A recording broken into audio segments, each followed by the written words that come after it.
Muy buenas tardes, queridos amigos, ¿qué tal? ¿Cómo están? Vamos por aquí con un poemita de Alfonsina Storni.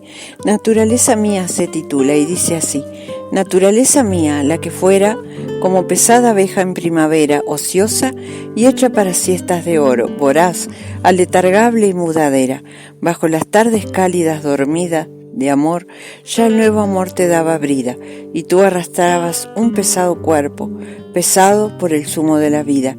¿Qué hiciste de ti? Para enfrentar tus males sobre tus formas, apreté sayales, y en flagelarte puse empeño tanto, que hoy filósofos junto a los rosales. Disminuida, atáxica, robada, en tu pura pureza violada, miras, te abaten palmas de los sensatos, con tu ya blanca y última mirada. Así concluyó, amigos, espero les haya gustado, nos vemos en la próxima, sean muy felices y hasta pronto.